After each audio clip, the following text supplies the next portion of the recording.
It is 6:01 and the Kerrville City Council is in session. And I'm going to ask Councilman Cochran if he would lead us in prayer and our pledge. Stand. Join me in prayer. Father God, we just celebrate your presence in this room. You bring all the things that we need to have tonight, love and grace and compassion, and we give all the credit to you for this. Be with us tonight, Father, as we make decisions, as we celebrate these young people and the other great things that are going on in this community. We just ask that you give us wisdom and let us be good leaders and let us follow in the ways that you would like for us to do it. We ask these things in your name, Father. Amen. Amen. Pledge allegiance To the flag of the United States of America and to the republic for which it stands, one nation, under God, indivisible, with liberty and justice for all.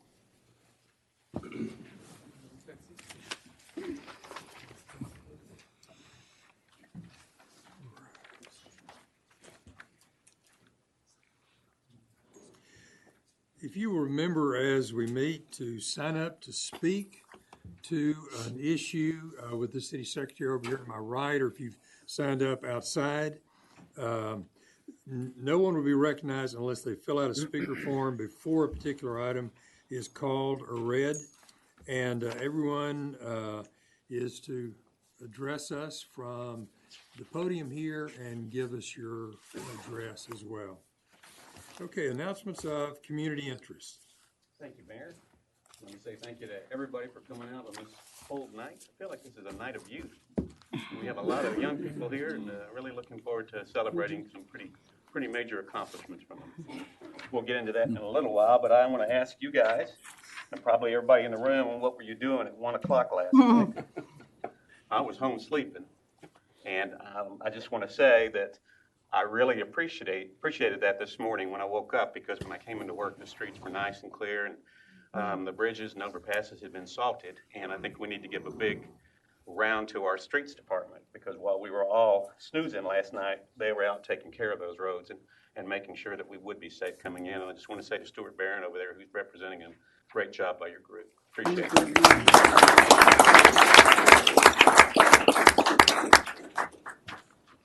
I also want to remind, if I can move this forward, there we go, oh, that one. Remind council and everybody else that this meeting is live. We are being broadcast right now, just like all of our city council meetings, on Channel 2 and on the city website. And for those of you who would like to know about tonight's meeting beforehand and going forward as we go along, this is one of the pages on our website. This is actually tonight's meeting. You can see it right here. If you want to study the agenda before you come in, this is posted 72 hours before tonight's meeting. It has everything that will be on the docket tonight here at our meeting. It also has all the backup information. So it's a great opportunity to study and to learn about what we'll be talking about before you come in. And then, of course, if you want to watch the meeting live, you can. And if you miss it, if you'll go down to this area right below here, this meeting up here will be down here tomorrow morning, and the video from tonight will be posted out there, just as you can see all these other videos from our past city council meetings. If you look at the last one, the only thing that's not the missing part right here is the city council meeting, city council minutes, and those will be voted on for approval tonight, and then they'll be added in. So this is a great resource to keep up with what's going on here, and it's just a great way to follow along with what we're doing here. I always like to point that out. Having said that, we're getting everybody a break. Coming up, we will have no city council meeting on the November the 26th. I think there's a holiday coming about that time. And then again on Tuesday, December 24th, we'll be off for the Christmas holidays. We will have our next city council meeting on Tuesday, December 10th, and that will be televised as well. So that's it for tonight. How many folks do we have on the city Facebook page now? Close to 6,600. Awesome. We actually have close to 6,800 on followers. 6,600 people who've liked us, 6,800 followers. So we're getting up there. Good. Got a good following. All right. Council, any items of community interest? Yes. I just wanted to share with everyone some letters that I got on behalf of a field trip that the third graders, there's some third graders who are doing a year-long project, including one that's sitting right over there, to design their own utopian destination or city. So I thought I would read this letter, and then I want to present this to Drew and Sherry. Okay. It says, "Dear Mr. Paxson, Ms. Clarkson, and Mrs. Mosier, thank you for taking the time to teach us about city planning and Kerrville's Vision 2050 plan. Having us compare our school to a city will be a very big help for us as we start planning our own cities for our Challenge Lab projects. We also really enjoyed our tours. Your new friends," and this one's from Tom Daniels Elementary School, their third grade Challenge Lab class.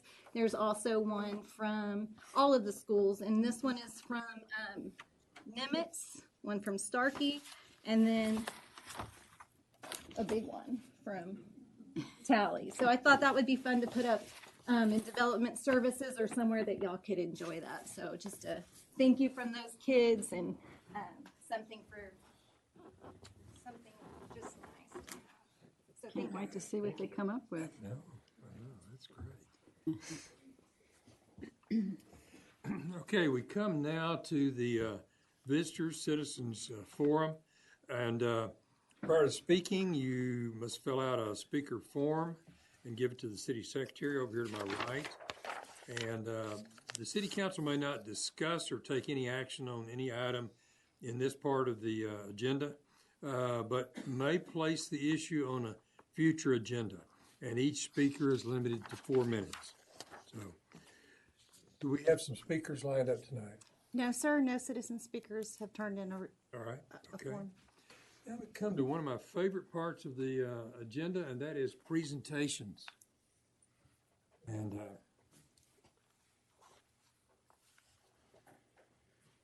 would like for the Tybee band members to make their way up here to the front.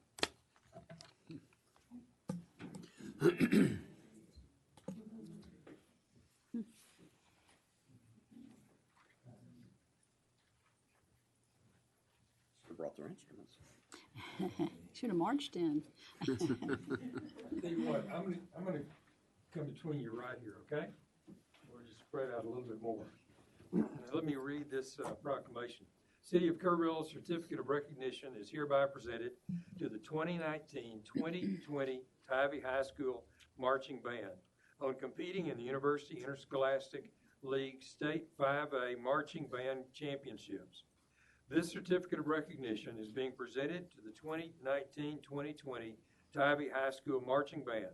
On November 4th, 2019, the Tybee Band competed at the University Interscholastic League State 5A Marching Band Championships in San Antonio, Texas. The Tybee Band finished third in its area competition to earn the spot to perform at the state championships. The Tybee Band has not achieved this state-level competition since 1981. That means they're real good. The City of Kerrville congratulates the 2019-2020 Tybee High School Marching Band on these outstanding accomplishments. In witness whereof, I have hereunto set my hand and caused the seal of the City of Kerrville to be affixed this 12th day of November 2019. Bill Blackburn, Mayor. Now, who should I present this to? Who? Huh?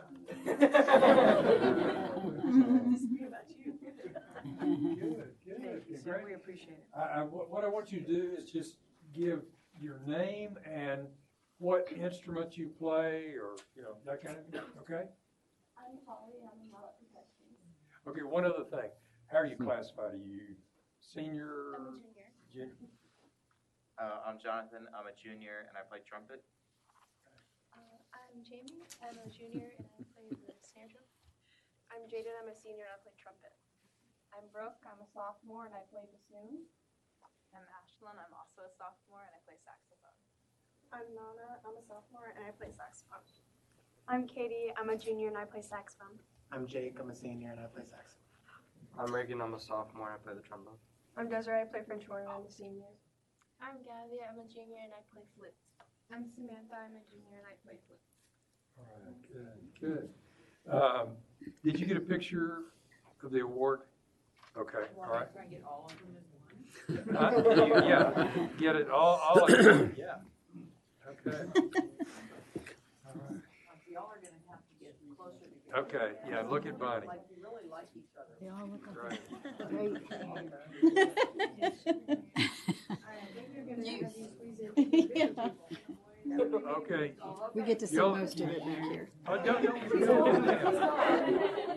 They're tall, they'll know how to get in on this. All right.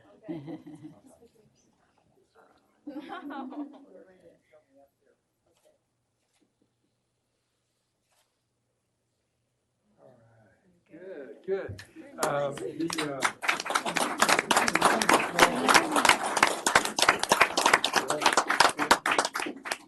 want to say to you, the rest of the city council meeting is tremendously exciting and dramatic. However, you need to go home and study.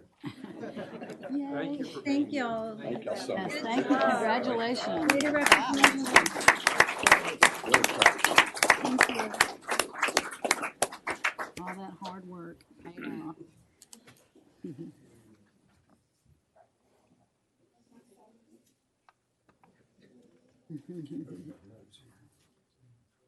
Okay.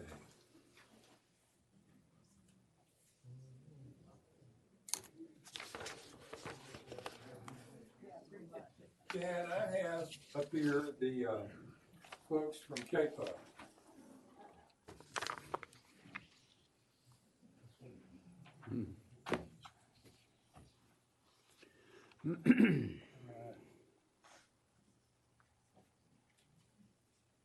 I want to read this proclamation, and then you guys give us name and how long you've been in the apprentice program, okay?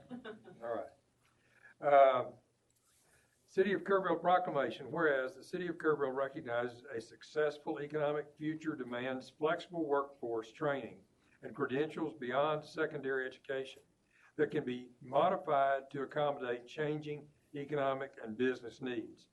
And whereas the City of Kerrville and surrounding communities have benefited from the apprenticeship program at Kerrville Public Utility Board.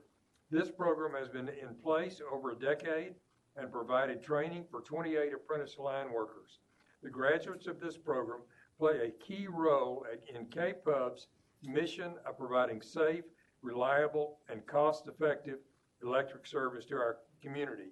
And whereas registered apprenticeship programs lead to a highly skilled workforce for industries and employers by providing workers with versatility and recognized credentials, both statewide and nationally, which enhances economic strength and leads to a vital economic environment. And whereas the goal of observance is to highlight the collective effort among states, industries, employers, educators, community-based organizations, as well as local, state, and federal government to ensure continued leadership in developing an innovative and highly skilled workforce through apprenticeship. Now, therefore, I, Bill Blackburn, Mayor of the City of Kerrville, do hereby proclaim the week of November 11th through 15, 2019, as National Apprenticeship Week. And I would like, if you again share name and how long in the apprentice program or position at KPUB. I'm Larry Lee. I've been with KPUB for over 30 years, and it's been more than a decade since I graduated the apprentice program. You were in the original program, right? I was in the original program. Yes, All sir. right. Yes, sir. I'm Kenneth Becker, same as Larry. I've been there over 30 years, and I went through the apprentice program at that time too, so I've been out a long time. Yeah. All right. I'm Josh Whitworth. I graduated the apprentice program about 6 years ago. Been at KPUB 13 years. Been a very good time. Good. Yes, I'm Nathan Weil. I've actually been at KPUB for a year and a couple months, and I'm actually the newest one in the apprenticeship program. I'm 2 months in. Yeah, 2 months in, and you'll complete it in 2024. So, yeah. I'm Tammy Riley. I'm the Manager of Human Resources, Safety, and Training at KPUB. I'm also the sponsor administrator for the program, so I'm here to support my husband. Let me do a little bit of advertising here. They took a Department of Labor model for this apprentice program, which is very good because, you know, that transfers. If somebody's moving somewhere else or that kind of thing, you know, that's on your resume.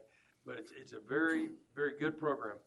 And somebody who's a pioneer in economic development told me, Bill, if we want to strengthen our workforce, we need mentors and apprenticeships. And this is an example.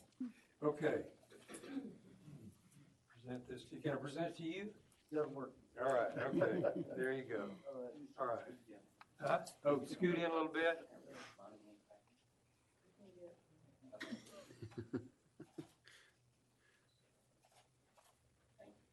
All right. And in the spirit of full disclosure, I'm on the board of KPUB, so I'm proud.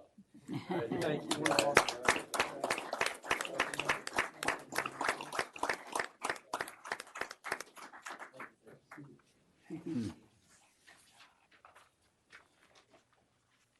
We've got to go home and study. Right, Yeah. right. Especially Nathan, he's got a long way to go. Okay, City Manager, Art McDaniel. Thank you, Mayor. Come forward. All right, yeah. Okay. Can I have Amy and Julie come forward, please? Amy Dozier is our CFO, Chief Financial Officer, and Julie is our Assistant Director of Finance. So if you'll hold that while I read a few things. So this is, in fact, the 34th time since 1984 that these folks have received this award. So the city has a long-standing tradition of financial excellence, particularly when it comes to transparency and financial reporting. The Distinguished Budget Presentation Award is the highest form of recognition in governmental budgeting. It reflects the commitment of the governing body and the staff to meet highest principles of governmental budgeting. To receive this, the organization must satisfy nationally recognized guidelines for effective budget presentation. The rigorous process includes 3 independent reviews of the budget document and scoring it on 31 different criteria. Having been a reviewer myself back in my career, I know how rigorous it can be. And it identifies 31 of the criteria as best practices in the industry. So y'all will recall that Proposition N on the last charter election ballot just recently held identified best practices as something that we would follow with the new charter. And so we're not taking anything out. There was some confusion about that. In fact, we're doing more with our best practices than was required by the charter previously. So detailed criteria look at strategic goals, priorities, financial policies, revenues, expenditures, fund balance, debt, long-range financial plans, personnel data, performance measures, and it does have a manager's message. So the other thing I want to mention real quickly is that this isn't all that the finance department is recognized for. They also received the Certificate of Achievement for Excellence in Financial Reporting last year, and then they just received notice today of receiving it again. Good. And in April, they received the Transparency Star from the Texas Comptroller's Office in the area of debt obligation. So we just want to take this time to thank you all for that and being the professionals that you are, and just holding your jobs in highest regard in terms of your service to our community. So thank you very much. Yes, thank you.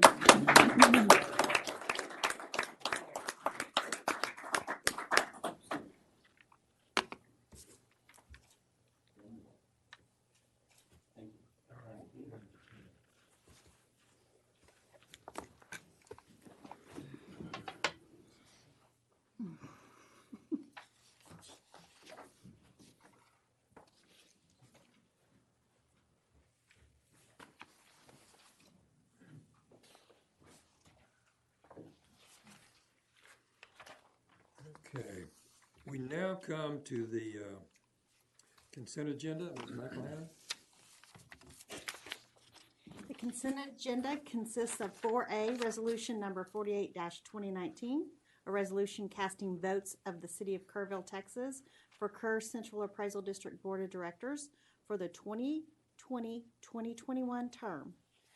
4B, Resolution 51-2019, a resolution authorizing a banking services agreement with Wells Fargo Bank, N.A., and this item has been pulled by the staff.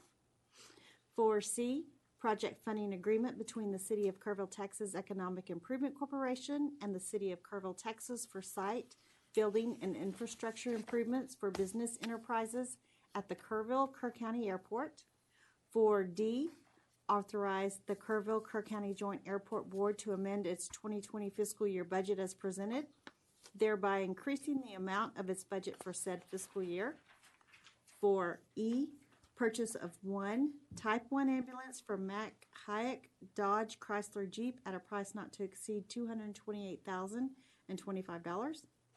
4F, selection of additional participant to Kerrville Area Youth Leadership Academy. An additional application has been received for membership to the academy. The applicant name is Paige Foster. 4G, minutes for the City Council workshop held October 22nd, 2019. 4H, minutes for the City Council meeting held October 22nd, 2019. And so 4B is the only item that has been pulled, and no citizen speakers have signed up. I'm sorry, nobody to speak to it? Correct. Okay. All right. What is the will of the City Council on the consent agenda? Make a motion that we approve 4A, 4C, 4D, 4E, 4F, 4G, and 4H as presented. Second it. I hear a motion second. All in favor, let it be known by the raised hands. Okay. Now we go into a public hearing, and we go into the public hearing at 6:22.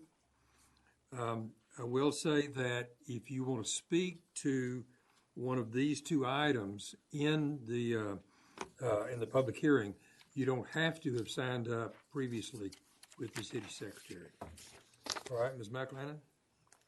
Resolution number 49-2019, a resolution granting a conditional use permit to authorize a short-term rental unit on the property consisting of all of Lot 1A, Block 6 of the Lowry Addition, a subdivision of record within the city of Kerrville, Kerr County, Texas, as recorded in Volume 7, page 342 of the Plat Records of Kerr County, Texas, and located at 202 Lowry Street. Said property is located within the R1A zoning district and making said permit subject to certain conditions and restrictions contained herein. Thank you, ma'am. Mayor and council, this is a resolution to approve a conditional use permit for a short-term rental unit at 202 Lowry. With the new zoning code, a short-term rental unit is defined as a facility used for short-term lodging, designed to look like single-family dwelling and occupied either by the current owner and operator or as a separate lodging unit. With no more than 6 bedrooms on the property, they may offer meals to those who receive lodging, and provided that all bedrooms for permanent residents count towards that bedroom count. The applicant is requesting to operate this short-term rental unit as a separate lodging unit and does not live on site. And then here's the survey of the property as it exists today. Remind everybody where this is in terms of Lowry Street. The Lowry Street comes off of Water Street, runs parallel with Town Creek. And between Water Street, on the south end of Lowry Street, turns into Guadalupe Street at the river. Mm-hmm. And this was already being used as short-term rental? Was this one used previously? Was this used previously as short-term rental? No. So this is a new use? Yes. Okay. Is it like an Airbnb? Is that basically what it is? Okay. I understand that P&Z did not raise an objection and that there were not neighbors who had been notified, but they didn't come to oppose. That is correct. And that was on October 3rd Planning Commission meeting. Okay, all right. Okay. All right. Do I hear a motion on this item? And is there anybody to speak? I'll make a motion, if there's no one to speak, that we approve resolution number 49-2019.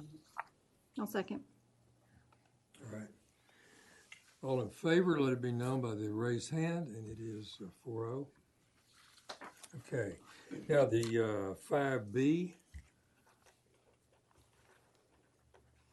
Resolution number 50-2019, a resolution granting a conditional use permit to authorize a short-term rental unit on the property consisting of all of Lot 1C, Block 6 of the Lowry Addition, a subdivision of record within the city of Kerrville, Kerr County, Texas, as recorded in Volume 7, page 342 of the Plat Records of Kerr County, Texas, and located at 210 Lowry Street. Said property is located within the R1A zoning district and making said permit subject to certain conditions and restrictions contained herein. okay, let me do a procedural thing.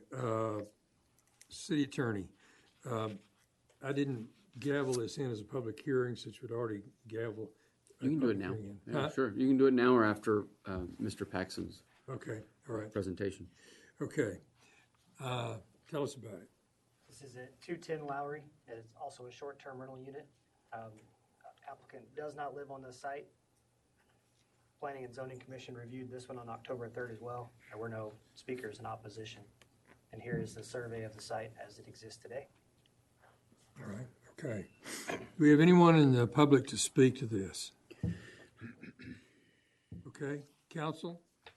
I'll make a motion that we approve resolution number 50-2019. Second. Okay. We have a motion and a second. All in favor, let it be known by the raised hand. And it's 4-0. Okay. Now, we're out of the public hearing at 6:27. And we go to ordinances. And Ms. McClellan again. Ordinance number 2019-25, second reading. An ordinance amending the budget for fiscal year 2019 to authorize the transfer of funds between different funds to account for a general fund balance and make other amendments as provided herein. Okay.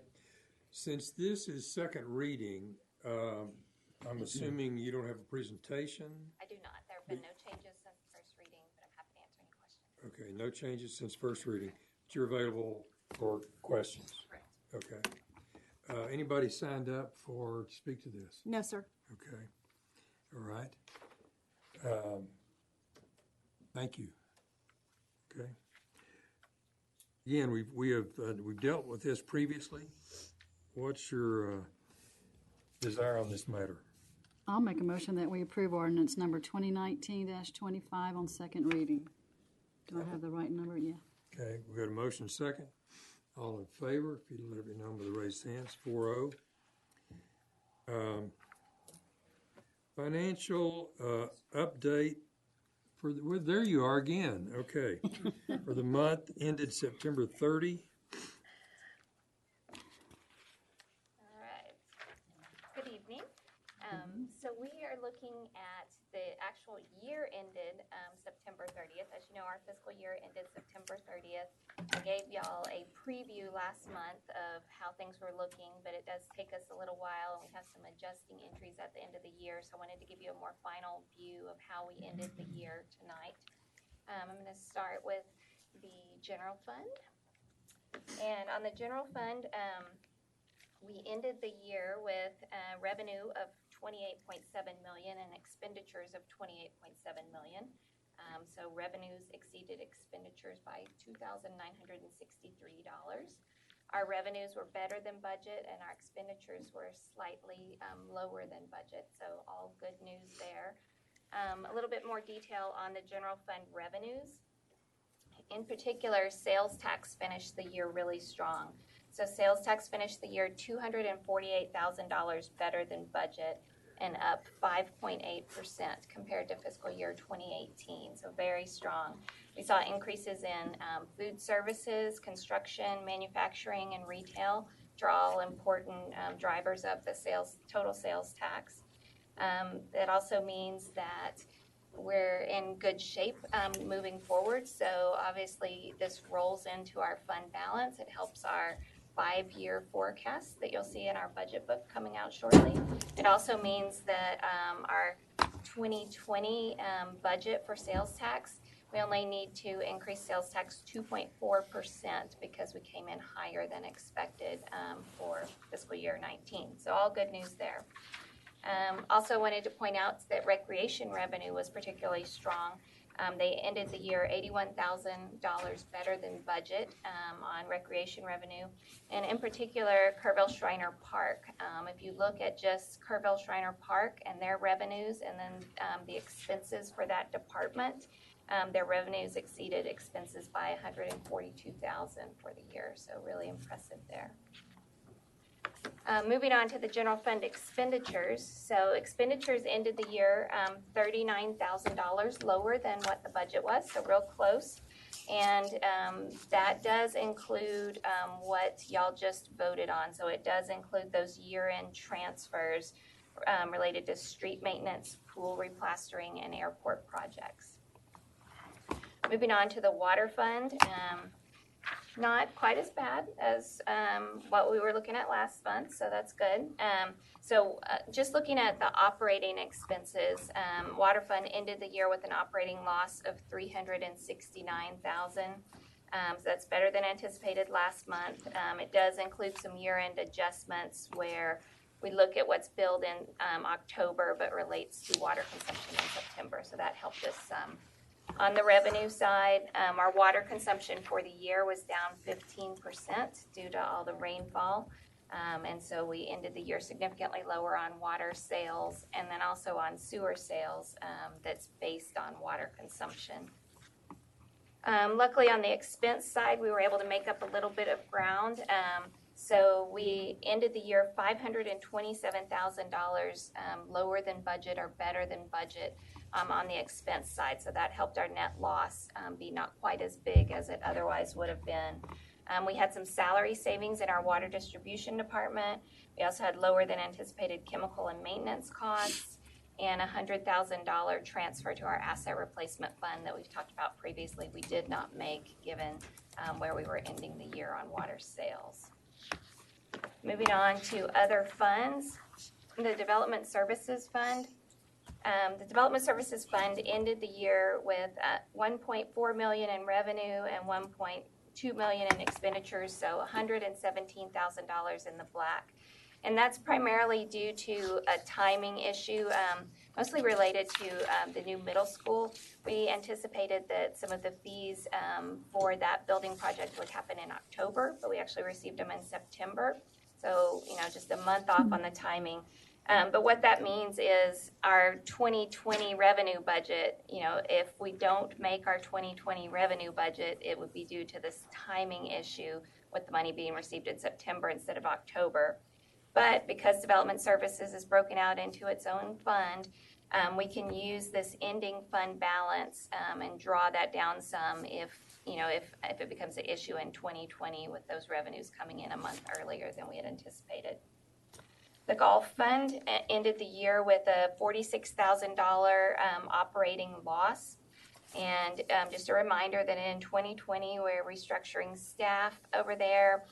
The Parks Department's providing additional management and marketing support, and we have changed some rates over there. So those are some of the actions that we're taking to address that loss. And then finally on the Hotel Occupancy Fund, occupancy tax finished very strong, up 6.1% compared to the previous year. So good news there. And then finally, I wanted to show you a real estate update for how we ended the fiscal year with real estate statistics. I think it's interesting to note that the number of home sites sold was real close, 18 compared to 19, almost exactly the same number. But the average and median prices were up, and so that volume sold was up in the 4 to 5% range. And the average days on the market was trending down this year as opposed to last year. And that completes my financial update. Are there any questions? All right. Thank you very much. Yes, you had said before that our lower revenue regarding water related to that period of time in which we had a lot of rain, and so there just wasn't the demand for water that there would have been otherwise. Correct. Okay. Yes. Yeah, our consumption was down about 15%. I know from the period from October through June of last year, we received over 3 times the normal amount of rain compared to an average year. So it was that key period. It did start drying out over the summer, and starting in July, we saw more normal consumption. But prior to that, consumption was definitely down. And it cut into golfing. Yes, yes, it did. Just Yeah, wanna it caused point that weather out. days at the golf course as Right. well. Yeah. Thank you. Okay, thank you. Thank you. Okay.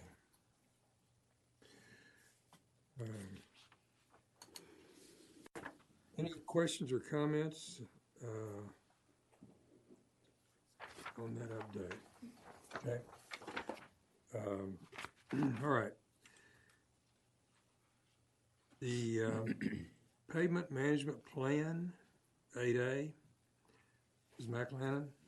Approve the pavement management plan. There you go. All right, all right. No sense in adding more words. Yeah, yeah. Mr. Hoppy? Good evening, Mayor and Council.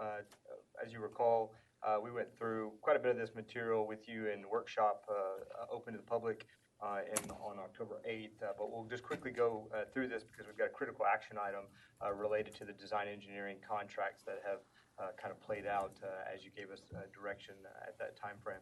So just a quick recap of the development of this updated plan. As you recall, back in winter of 2016, the city completed really its first street assessment, and that was called the Fugro plan.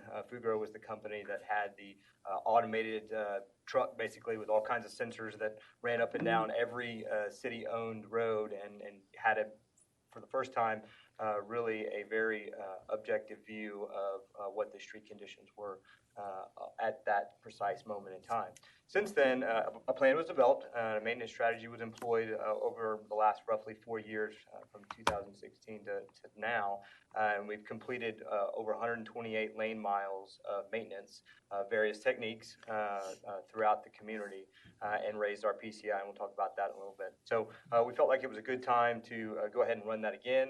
You all agreed with that and budgeted for us to do this last winter, 2019, and we completed that reevaluation process, and that has then influenced the update to the pavement management plan, kind of looking forward on a go-forward 10-year strategy. We presented some initial findings to you in July. The community, based off some community survey results last spring, we heard 94% of residents supported capital funding for street pavement projects. That in turn triggered you all's desire in the September timeframe to move forward with some certificates of obligation specific to reconstruction street work, which we felt was a very high priority need, and the public agreed. Then in that October timeframe, confirmed with you street project prioritization related to that reconstruction work. So again, key objectives of the street maintenance plan, reassessing those conditions, calibrating the deterioration estimates that we had kind of estimated 3 years ago, considering any new repair techniques that might be available to us, combining multiple street segments. We talked to you about, really rather than kind of hitting all over the place, really trying to make long stretches so we could be efficient with our dollars and getting good bids coming in from contractors so they're not having to mobilize all over town. Evaluating the annual cycle of repair methods, and then reevaluating the budget, repair techniques, and prioritization. So completion status, as you can see, we employ a number of maintenance techniques: crack seal, slurry seal, mill and overlay, and reconstruction. Over the years, various pieces of those have either been contracted out or done with our internal street crews, and we've learned a lot about that over the last 3 or 4 years on what we can, again, maximize in our efficiencies, what we do really well versus what it's better for us to contract out, and that's all been incorporated into this new plan. But bottom line, we've moved the PCI index from 3-4 years ago from a mid-50 score to a 69.1. And so we made significant progress over the last 4 years in employing the dollars that you all have budgeted to go out there and treat 128 lane miles across the city of Kerrville. Explain PCI. Pavement Condition Index. I apologize. Okay, one other question. So our total mileage in streets is 127.5? That is the total that we have provided maintenance techniques over the last 3 to 4 years. It's really- We've got roughly 325 lane miles.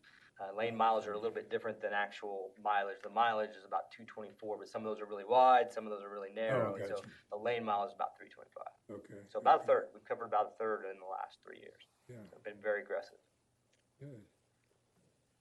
So showing these graphically, pavement condition improvements, you can see, and it's a little bit counterintuitive, it's kind of going from right to left, but you can see the green and areas are getting bigger. That's good. That means we're improving those pavement conditions that are out there. Same thing with rideability. We took a hard look at that this year in doing the street assessment, was actually measuring the bumpiness basically of the roadway and how does the roadway ride. Again, you can see moving right to left, made significant improvements in the overall rideability of our roadways. So historical street maintenance budget, as you can see, a lot of the reason why we've got the reconstruction work that has come due is because many of those roads were not provided. They had deferred maintenance that occurred years back, decades back, in what was really just a very inadequate street maintenance budget. And so that hasn't been the near term in the last 10 years, but prior to that, just really not enough dollars that were dedicated to maintenance techniques. And when you don't maintain the streets, unfortunately, they get to a level where they need full-blown reconstruction, and that's where we're at today. Again, this graph shows that. You can see the condition there at the top. It goes down to the bottom. If you have an appropriate annual maintenance budget, you can really take care of that with crack sealing, slurry sealing, mill and overlay before you get to that reconstruction, which is much more costly. So current street treatment needs, as you can see here, about 16 lane miles that are necessary within that reconstruction budget. And then about roughly 8.5 of hard dollars, not necessarily related to professional fees, but pure construction dollars needed to hopefully address as much of that 16 as we can. Again, that was related to the certificates of obligation that you all moved forward for us issuing. So when all that gets computed and added into the plan, what is the PCI condition projections? And I really want you to focus on those first 3 or 4 years because, again, we would recommend that the city goes back in and really looks at about 3 years from now and does another assessment, right? Because that will really tell us how soils are shifting, how our maintenance techniques are moving, and how this latest strategy is really moving forward. So there's 2 key elements here. One, throughout that period, you're seeing an increase basically in the yellows and greens. That's good. And you're seeing a decrease in the red because we're paying a particular focus on hitting those reconstruction roads. What we were seeing previously was that reconstruction was really, kind of eating our lunch, and we weren't able to dedicate enough within the annual budget to go out there and be able to take significant chunks out of what we were seeing on the reconstruction side. So with this strategy, the near term, you'll see that red area shrinking, the green area is growing, and then we'll need to reassess in 3 or 4 years and kind of recalibrate.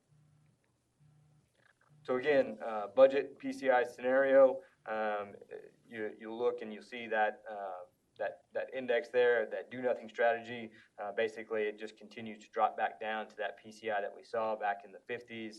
A very extensive, over $4 million annual budget would take us to kind of where we're floating just above 70, and then the strategy that you're employing with an influx of reconstruction dollars at this time, and then a graduated maintenance budget, which we have been doing over the last several years. Basically, we are able to maintain and attack those reconstruction roads and really keep us above that 70 level over that next 3 or 4 years, and then we've got to reassess again and see so we don't fall off again. So street reconstruction prioritization, again, what this plan looked at was both the pavement condition, the ride condition, and then the vehicular usage. So trying to focus on streets that were in bad condition, low rideability, but also have heavy usage, right? So more of a focus on collectors, more so than just purely residential. This is the list that came out of, we basically categorized these into group 1, 2, and 3 over the next 3 years of reconstruction activity.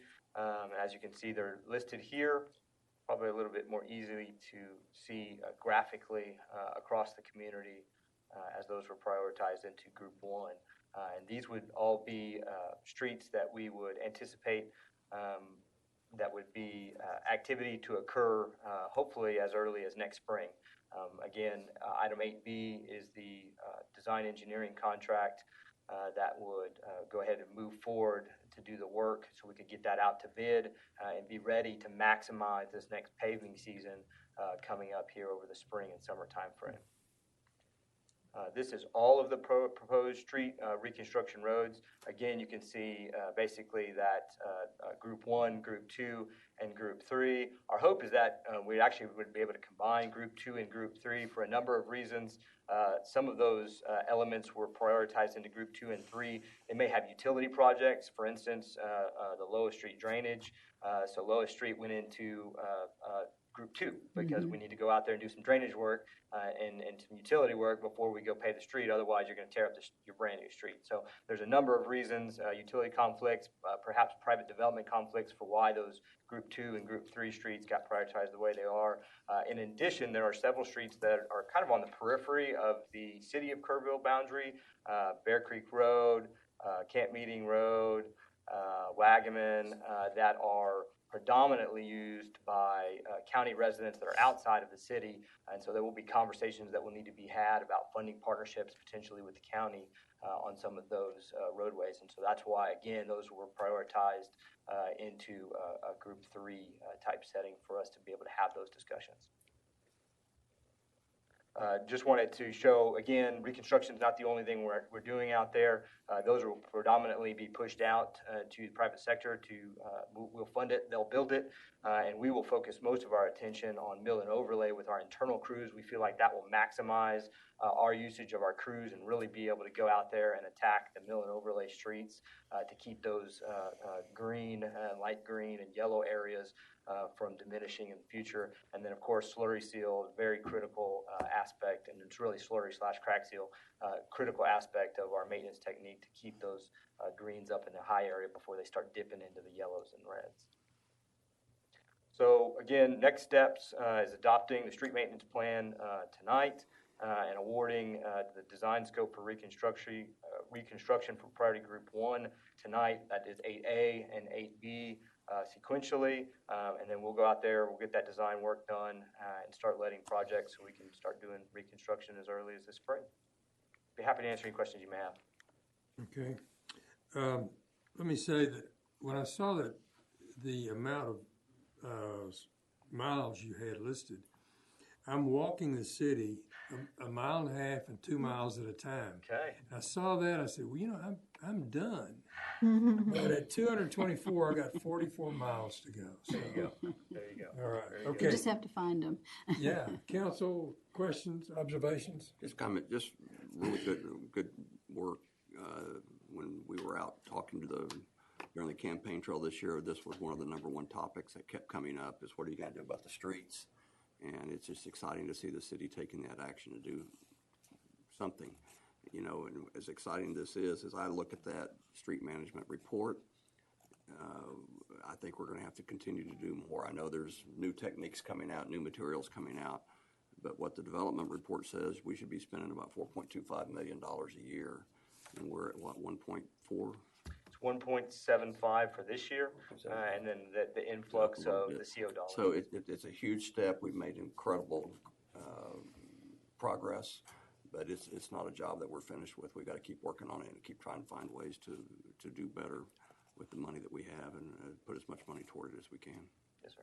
That was exactly what stood out to me, just how expensive it is to do the street work that we need to have done, and how we have to keep that at the front of all of our budgeting process going forward.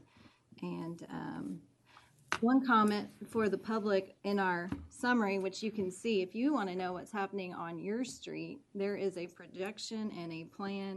So it even goes from what block between this block and this block of this street. It says year 1, this is happening, year 2, this is happening, year 3, this is happening. So all the people, I've had several ask me, what about my street? It is all in the report. I've got my notebook here, but like Stuart Every said, you street, can yeah. get to it through our council packet and find it online as well, so. I also just want to say, when we were at the Texas Municipal League Conference a few weeks ago, I sat in on kind of a statewide streets maintenance paving program, and it was an eye-opener. Overall, the city of Kerrville is in really good shape when you compare it to other cities in this state. The number that stood out to me was the city of Dallas did their projection, their report, and they're projected in the next 10 years to be, what was it, Mark? $10 billion in deficit on their roads. Billion in the next 10 years. So, yeah, it makes our situation not quite as dire. Well, but in our PCI, our 70, which we measure this on, is right at the top of any city in the state of Texas. So. And that that's measuring not only the rideability, but it's those sensors are looking below the road. They know what's happening underneath too. So it's not just what it looks like. Yeah, or what it feels like. It's and I think and I think that your comment kind of goes alongside with this isn't a unique problem. This is something that is being experienced. I think every city's dealing with the same deferred maintenance issues that we're dealing with. So it's. Thank you, staff. Excellent job. Thank you very much. Well, just real quick, Anything to add? Go ahead. Just a kudos to Stuart and Kyle. Yes, thank you very our much. engineering consultant help, Jess Swain with Success Engineering. They really worked this plan, put this whole thing together. So a lot of hard work from those guys. Just a couple of things. We bank at Wells Fargo, so Hill Country Drive, thank you so much. Not that it was a big deal to go around, but many times after flooding, we did have that road closed. And then this is a great, to me, the 10-year work plan doesn't just include reconstruction. It has a maintenance provision in it as well, which, if we're going to put the money into reconstructing it, we need to plan on how we're going to monitor that. And should that deteriorate or something, we want to be on top of it. So anyway, I found my street and all the other streets around me, and so I feel good. Thank you very much. Yeah. Just one thing, and then I want to go to if anybody signed up to speak. The Fugro project, they go drive this amazing vehicle over all the streets, and it's essentially an X-ray of the street. So when our street folks go in there, they know what's under that pavement and what needs to happen in order to do that street in the right way. And it's just, it costs money, but it saves money. Okay, do we have any speakers? No, sir. Okay. All right, 8B, Ms. McLennan. Do we need to? I'm sorry? Two items, 8A and B. We need to make a motion to approve it, item 8A. Yeah. I make a motion that we approve item 8A. Yeah, right. And I'll second it. Okay. All right, all in favor, raise a hand. I get them ahead of myself sometimes. Okay, 8B. Professional services agreement with 6S Engineering, Inc. for design and engineering work related to FY 2020 street reconstruction projects in the amount of $335,495. And no citizen speakers has signed up. Okay. All right, this is straightforward and carrying on what we've seen presented. You have a motion? I'll make a motion that we approve item 8B, professional service agreement, Success Engineering. All right. Do I hear a second? Second. Second, okay. Any discussion? Okay. All in favor, raise your hand, and it's unanimous. Okay. 8C, please. Construction contract with M5 Utilities LLC for the Olympic Drive Extension Project in an amount of $2,439,188.81. No citizen speakers have signed up. Okay. Mayor and Council, I'll just briefly go through. This is, as you recall, we did a presentation for you about 3-4 months ago as we were applying for the project funding agreement with EIC and got your permission to go do so, to add them in as a funding partner on this project. Again, this item was part of Kerrville 2050, both within economic development and looking at infrastructure that is needed to catalyze activity within strategic areas. And I'll show you in just an additional slide, but essentially this is Strategic Catalyst Area 8, I believe, that was identified within the comprehensive plan. Project consists of roughly approximately 2,600 feet of new roadway surface and curbing, sidewalk extensions, pedestrian crossing enhancements, extension of sewer, as well as water mains, and then not part of this, but previously contracted to the design engineering work that got us to this point so we can bid it and bring in a project. This is, you'll see Loop 534 and Tybee High School there on the right-hand side. Outlined in the yellow is the undeveloped property that's owned by the city of Kerrville, and actually we've got an RFP going out tomorrow for workforce housing project that will be issued, but looking to get some activity there on that one. And then in the area in red is the undeveloped right-of-way section. You'll see on the north of that is the property that the middle school has purchased from Shriner University and developing their middle school site. Broke ground on that here just the last 2 weeks.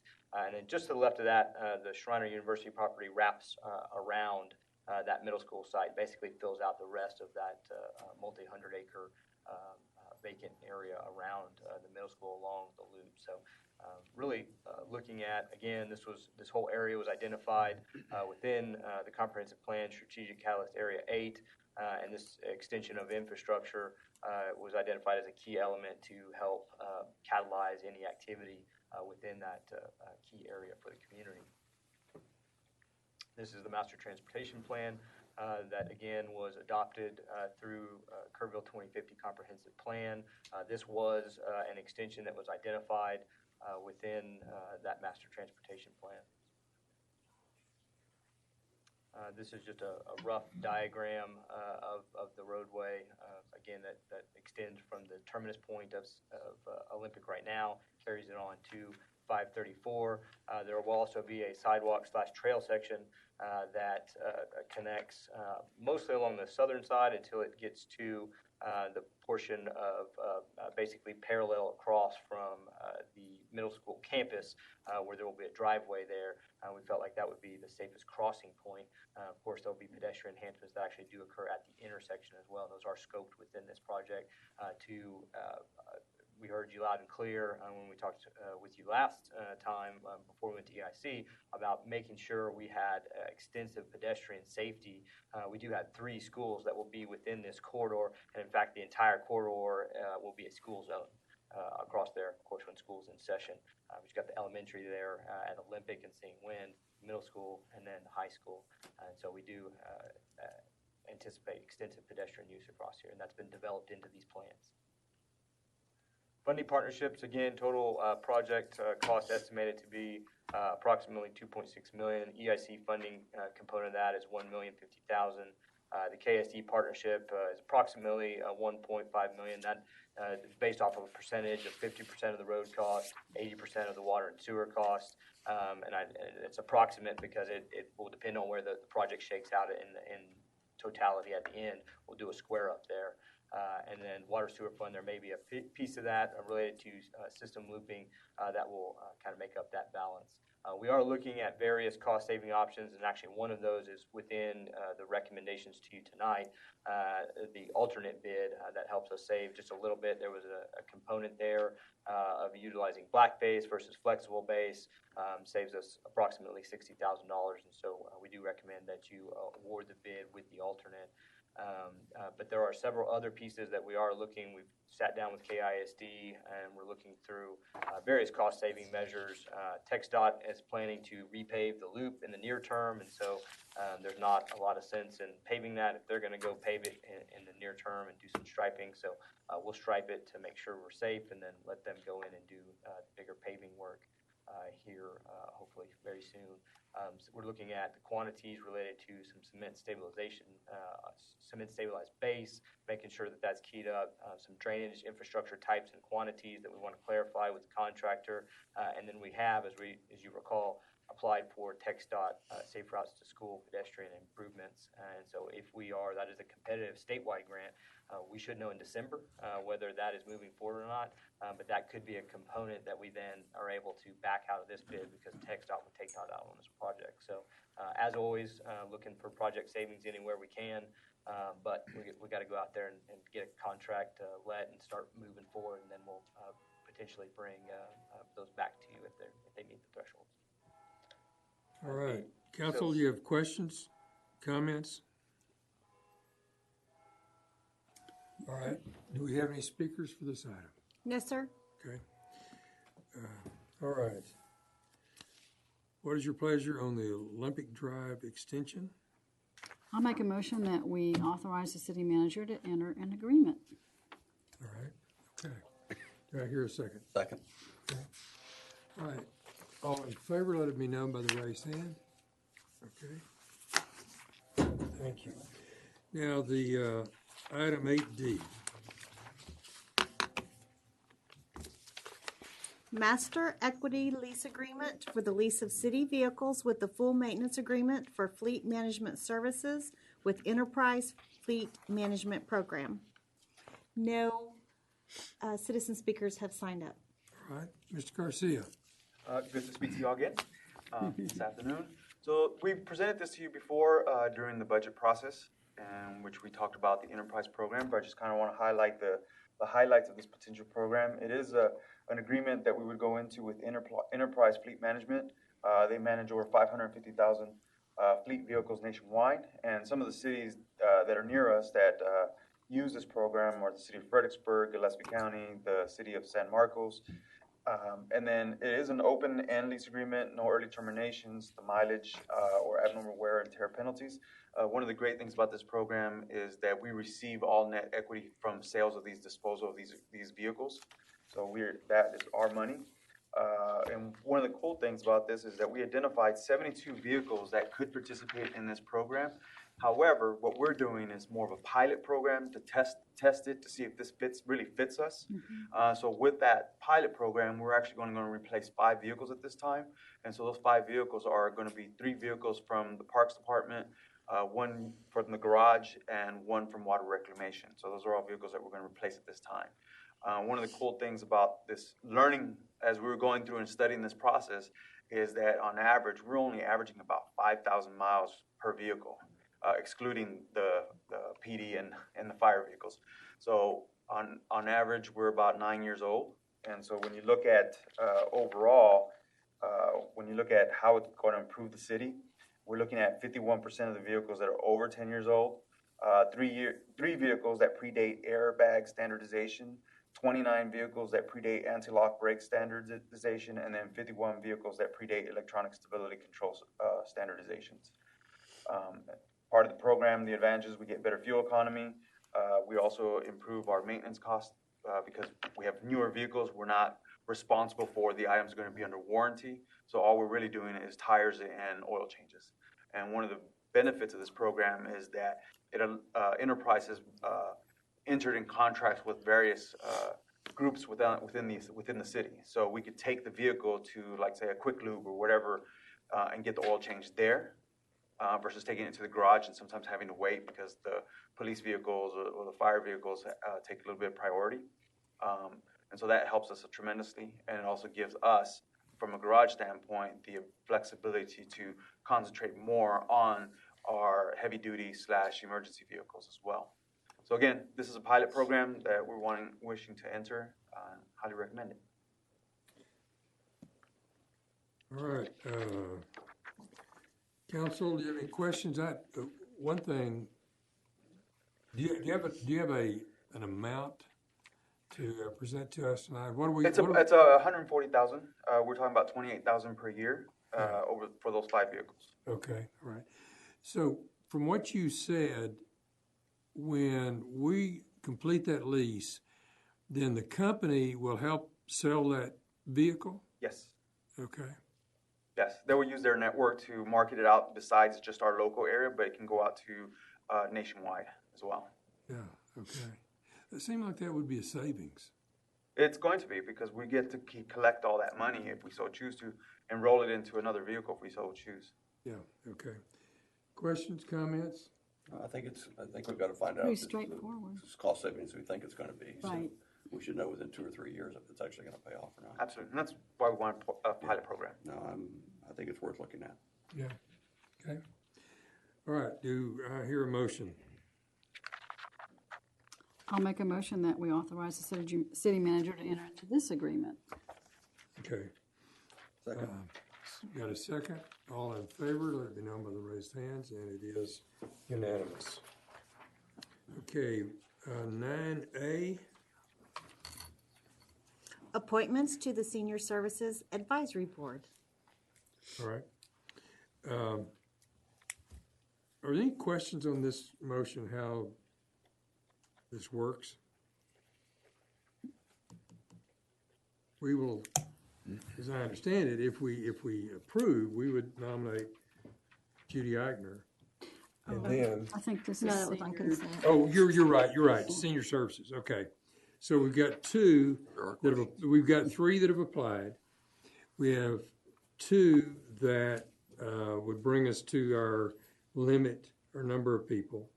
And so we would just set aside for now that 3rd application. I don't think so. So, Vacancy. this current situation is you have 4 vacancies. There's been some discussion about reducing the total number by 2. So that means you could appoint 2 of them tonight if that's what you're going to do later at your next meeting to reduce it by 2. Or you could appoint none and then do that when you're also modifying the resolution to reduce it by 2. And I will tell you that today the Senior Services Committee met and there was not a quorum. And part of the issue is it's just such a large board. Yeah. We had 16. I think it's advisable to go to 14. We need to do that. That would be something for the next meeting. Yeah, okay. We can appoint 2 folks tonight, and then when we meet again, we look at changing that total number. Reducing the number by 2. Yeah. Well, okay, because I'm looking at, my list says 5 vacancies. Is that wrong? I think it's what it says on mine too, but I do believe there must have been, I think. Is that a typo? We must have one more that's not on our actual sheet. It may be. It does have 5 vacancies on our sheet. There is 4 vacancies. But there are 4 vacancies. We have Yes, someone. All right. Do you want to appoint these 2 tonight and then look at the reduction of the total number next time? I think so because it helps with the quorum. Yeah, it does help. I mean, it helps with. You want to make a motion? I'll make a motion that we nominate the 2 applicants that we have, and that would be Janice Anderson and Melba Manning. And Dwight McDonald will remain on file for a year at the city secretary's office, and we have had quite a bit of turnover with this committee, so it will be nice to have an alternate or a application on file. All right. Do I hear a second? Second. Okay. Motion second. All in favor, raise the right hand. And it's unanimous. Okay. Council suggest items or topics for future agendas. Well, Anybody? we just want to make sure on the future agenda we talk about the senior citizens number. Right. It's on there. Okay. Okay. Right. Given no further agenda items, I move that we go into executive session, sections 551071, consultation with attorney. Do I hear a second? I'll second it. Okay. All in favor of that, please let it be known by the raised hand. We will go into executive session and to hear from the city attorney, Mr. Hayes.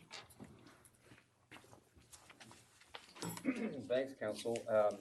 As you know, we've been involved in litigation with Lotus Pier Recovery, LLC, and a number of other named individuals.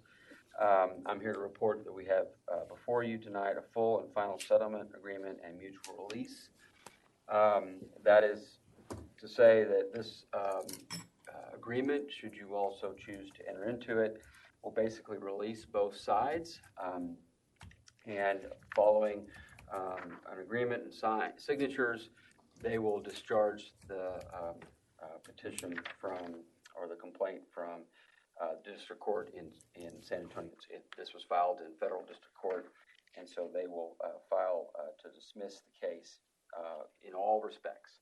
So it's your standard settlement agreement.